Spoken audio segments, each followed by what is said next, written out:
These lectures will introduce you to the topic of judgment and decision making in cognitive psychology. Now, these cognitive processes of judgment decision making make up some of the complex thinking tasks that human beings engage in on a daily basis. So by introducing you to these topic areas, I hope that you'll be able to understand how we go about our day-to-day lives in making judgments and making decisions, and what we might do to improve on our decision-making processes, and what we might do to improve on the judgments that we make. So there's going to be 3 lectures altogether on these topics. This first lecture is going to focus on looking at the difference between reasoning, judgment and decision making, firstly, just so that you understand the difference between those 3 different concepts. Then we'll go on to look at deductive and inductive reasoning very briefly, just to give you an idea of how human beings reason generally. And then we'll look in a lot more detail in this lecture on decision making, and we'll look at the theories behind how humans make decisions, and we'll look at a little bit of research on decision making that has been conducted by cognitive psychologists in the past.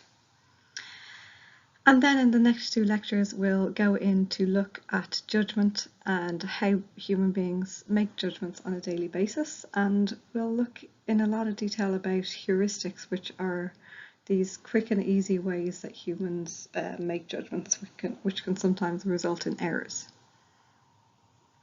So that's the plan for this topic. And we will start by looking at the difference between reasoning, judgment and decision making. So what do these 3 terms mean? Well, reasoning basically involves drawing inferences from the knowledge that we already possess. So we can make inferences from this knowledge, and we can come to conclusions based on these inferences. Whereas judgment then involves the application of the reasoning process about information that we're given. So this might be about a person or about a situation, and this involves assessments of the external world around us. And then decision making is the choices based on these judgments evaluated with reference to internal values and beliefs. So these are the values that we hold, that we've developed over our lifetime through our interactions with society, with our family, with our friends, and with media and a lot of other influences. And decision making involves even further progression beyond the information given to situations that often involve risk or uncertainty. If you think about it, every time we make a decision, we really don't know what the outcome of that decision is going to be, either in the short term or the long term. So every time we make a decision, it's risky, and sometimes that risk is higher than others. So just to go into a little bit more detail about reasoning, what do we really mean by the 2 types of reasoning that I mentioned?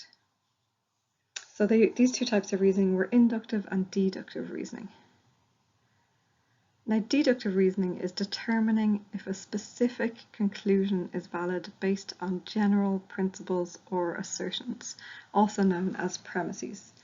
So a premise is something that you can be certain is true to a certain extent, a kind of fact that you might base your conclusion on.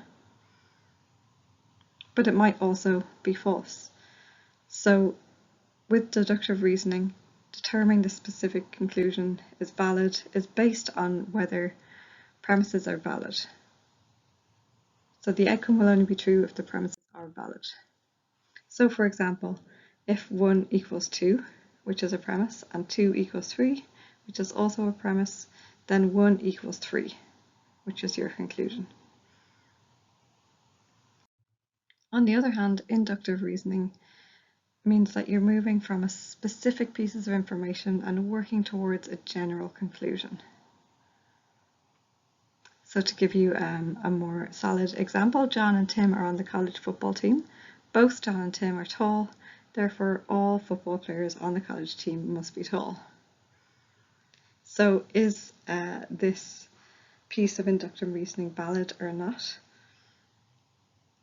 is based on whether the premises are valid or not, and whether these can be made more general.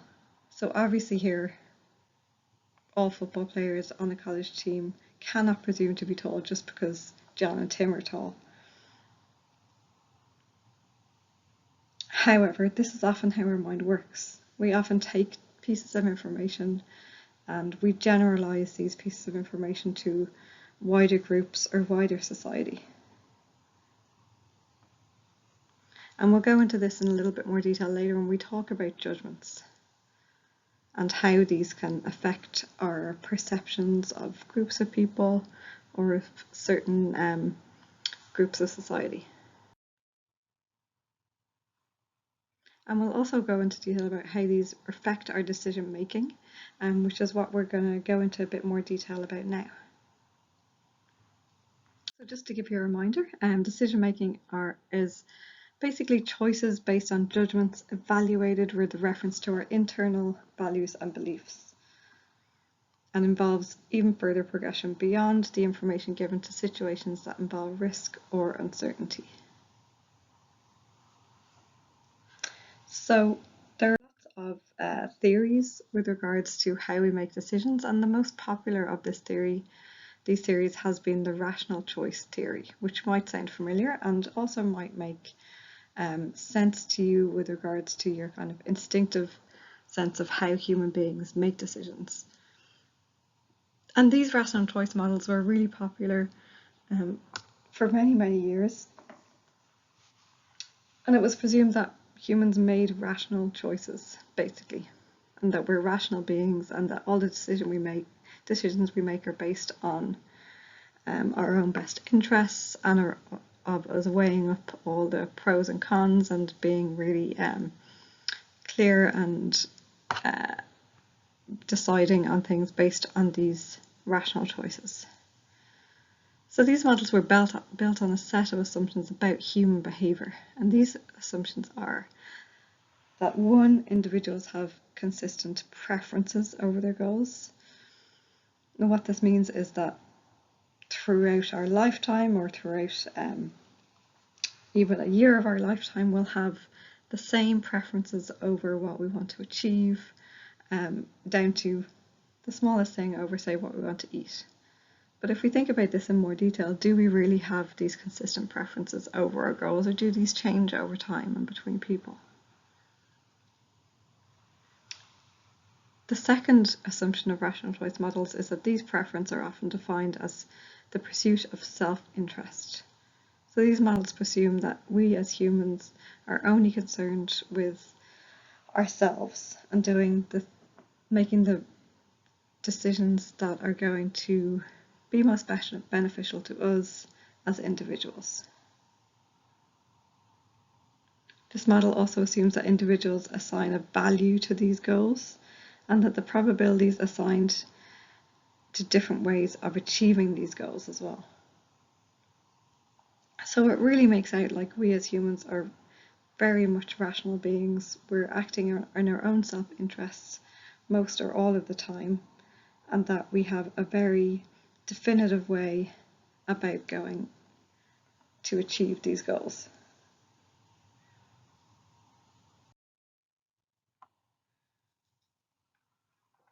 So modifications have been made to this rational model of decision making to accommodate the realities of the psychology of human behaviour. One of these realities is that people make decisions based on the potential value of losses and gains rather than the final outcome. So up until the 1970s, these rational choice models were really, really popular, and it was kind of taken for granted that this was how we made decisions as humans. But some theoretical proposals and some research began to suggest that this was not the case, and that losses as well as gains are important in how we make decisions. And I'll explain what this means in a little bit more detail now. So researchers began to suggest that our powers of reason are limited, and that we are not these highly rational beings that we like to think that we are. We have limited processing resources, and we also live in really complex environments. So anyone who's ever tried to make any decision, which I'm sure that you all have made many of even today, you know that the environments in which we're operating in are really complex, and this really complicates the decision-making process. And this leads to the use of the heuristic mode over the analytic mode of thinking. And this is something that we're going to talk about in the judgment lectures. When we go into these ways of thinking and making decisions. So the heuristic mode of thinking is where we make these quick decisions without really thinking too much about it, which is how we operate on a daily basis, whereas the analytic mode of thinking is a more decided mode of thinking. It's where we might sit down and write up a list of pros and cons and really think in a lot of detail about how we make a decision.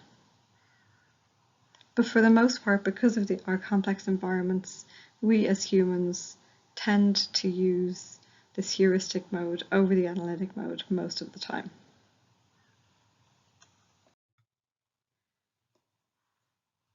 So to account for these psychological differences, the prospect theory has been developed to theorize how decisions are made under conditions of risk, which arguably all of our decisions are made under these conditions because we don't know what the outcome is going to be. So prospect theory deals with how people choose amongst gambles or prospects.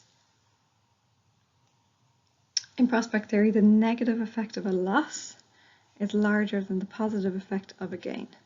So for example, a loss of €1 has a greater negative utility than a gain of €1 has positive utility. And what this means is that you might be more upset about losing €1 than you would be about winning €1. So if you went to buy a lottery ticket and you lost the euro you were going to buy it with on the way to the shop, although it probably costs more than €1 to buy a lottery ticket, I don't know, then you might be more upset about that than you would if you had won €1 after buying your lottery ticket.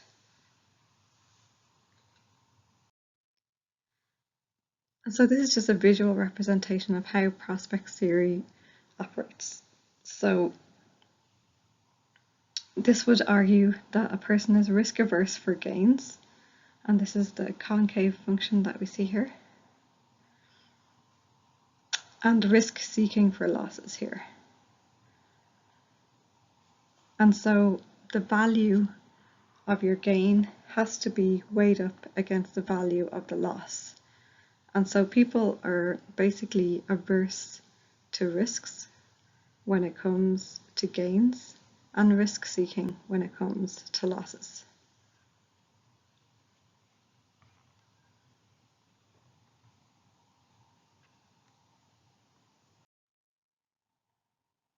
And this theory is supported by real-world phenomena. So for example, there's been a couple of terms created to describe what these phenomena are. So one is the endowment effect, and this is the tendency to overvalue an object that we possess and to require more money to sell it than to buy it in the first place. So for example, you might have bought a really expensive pair of jeans for say €100, and you found that you never wore them, but they've been sitting in your wardrobe for a year and you don't want to get rid of them because they were so expensive, and you're trying to sell them on eBay or wherever, and you'd like to either get all of your money back or to make some money on those pair of jeans. But in general, people's tendency would be not to sell it for a loss.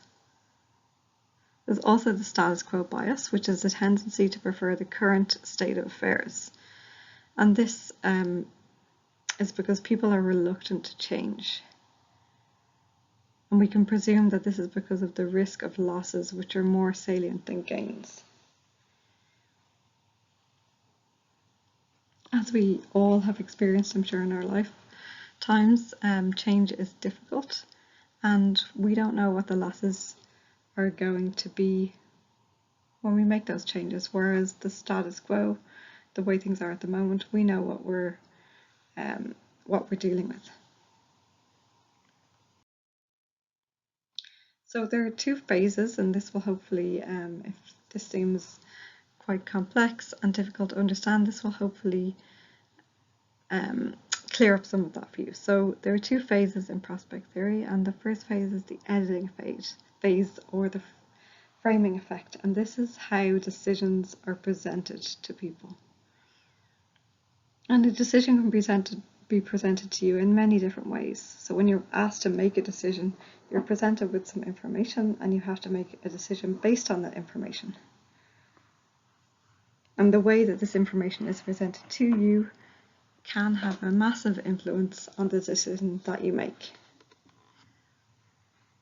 And this leads into the second phase, which is the evaluation phase, and this is how choices are made. So, risky prospects can be framed in different ways, either as gains or as losses. Now, if we were truly rational human beings, then changing the description of a prospect should not change decisions, but it does. And this has been discovered by many researchers looking at these decision-making processes. So changing the description of a prospect does change decisions that humans make. So research in this area is often based on the errors that people make. So it might not be difficult to understand how we make errors in our decision making and how these are classed. But errors are basically the price we pay for quick and efficient processing. So we have to make quick decisions on a daily basis. But of course, these are going to lead to errors because we're not sitting down and really thinking through them, and we also don't know the outcome of the decision we're going to make. So errors are always going to happen. And the conditions under which our thinking fails reveals important aspects of this cognitive processing. So this is just one research project that was conducted. And it was based on a real life example of subscriptions to The Economist. So in this research study, two groups were offered to subscribe to The Economist, but they were shown two different subscription forms. So group one got this form, and there were three options for subscriptions on this form. So one was for them to subscribe to the online version of The Economist for $59 per year. The second option was the print subscription, which was $125 a year. And option three was print and online subscription for $125 a year. So this is what group one saw. Group two saw this form, and this form only had two options on it. You could either choose from the online subscription for $59 a year or the print and online subscription for $125. So by presenting the decisions in this way and framing them in this way, very different outcomes were made by the two groups. So which one do you think that you would choose if you were presented with option one here with the three options? Would you go for the online subscription for $59, the print for $125, or the print and web for $125? What would your instinct be for option one? And then for option two, would you be inclined to go for the online subscription only for $59 a year, or the print and online subscription for $125 a year? You don't need to think about this too much, but just to make a decision in your mind.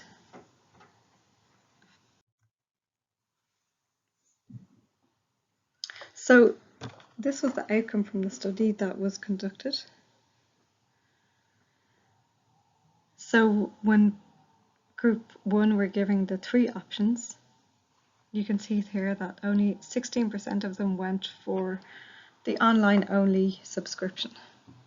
Nobody went for the print-only subscription, which was $125 a year. And the majority of people, 84%, went for the online and the print subscription for $125 a year. Whereas in group 2, the majority of people went for the online-only subscription for $59 per year, whereas only 32% of people went for the print and online subscription. So why do you think this was?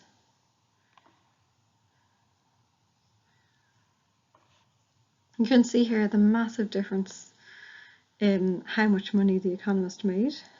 So by presenting the information in this way and framing it in this way, The Economist made $8,012, whereas presenting it in this way, they made $11,444, a difference of 43%. So this is a pretty huge difference just from presenting information in a certain way. So by looking here, it seems like you're getting way more value from the print and web subscription. In fact, you're getting the web subscription for free. So why wouldn't you go for that? Whereas in group 2, you don't have this option of the print-only subscription, which makes the print and web subscription seem a little less attractive. And this is just one example of how framing can affect our decision as humans.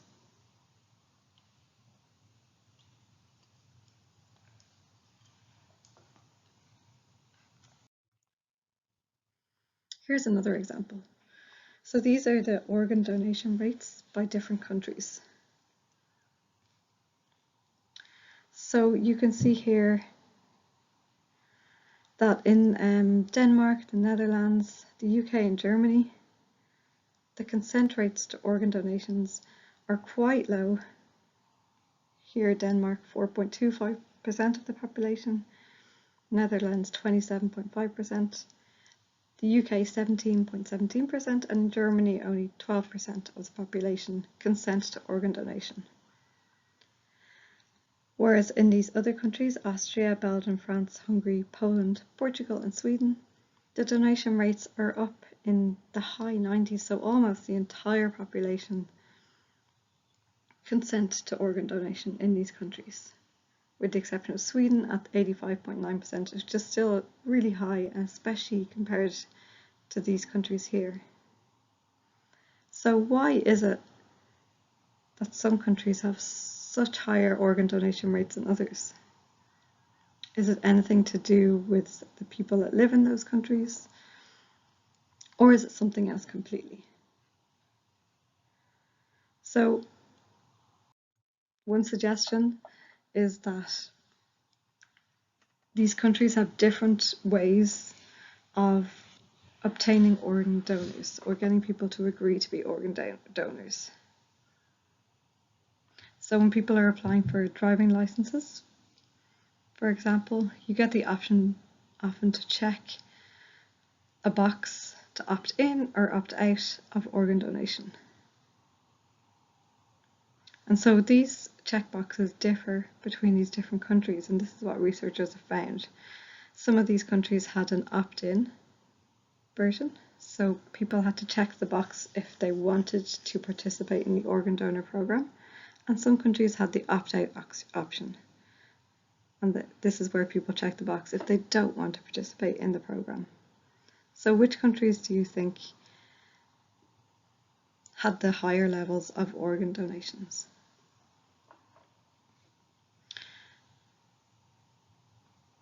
The answer is the opt-out option. So when people had to check the box if they didn't want to participate in the program, then the levels of organ donation were much higher. And this is because of how the decision or the options were framed and presented to people.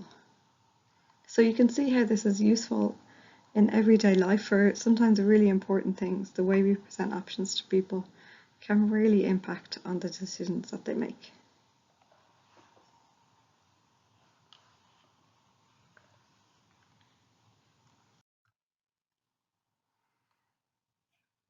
Okay, so people don't check the box and don't join, or they check the box and they do join. Don't check the box and they do join.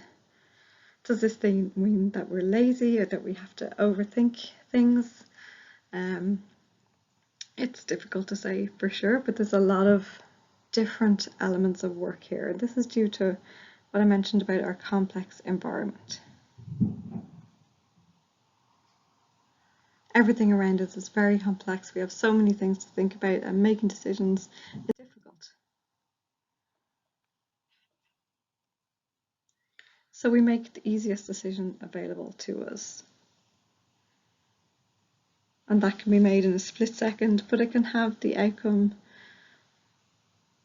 of, for example, organ donation, which is really, really an important one. And so it's important for policymakers to think about how humans make decisions when they're making their policies and presenting information to people.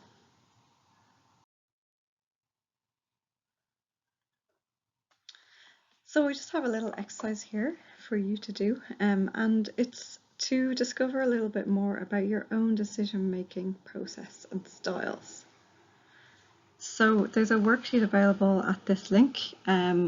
You might not be able to press on this link directly here, but you can type it into your toolbar and you'll find the decision-making style inventory. And there's also more information on these decision-making styles on Blackboard that you can look over. So when you get your result from your decision-making style worksheet, you can look and see, are you a sequential decision maker, logical, global, or personable? So even though we all have, or the majority of us have a lot of things in common when we make decisions, there are also a lot of differences.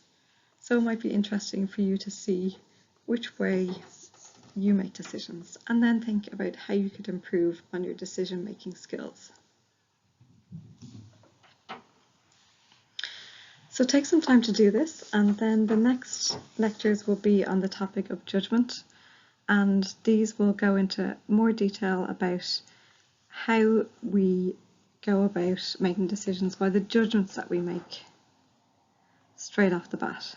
And we'll talk a bit more about the heuristics that I mentioned versus the analytic mode of thinking in these lectures.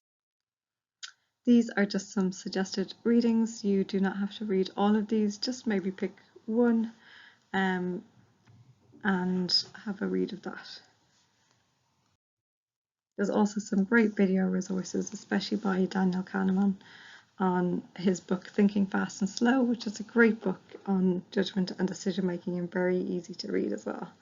But the YouTube video will give you a summary of what's contained in this book and some examples of how we make decisions and judgments.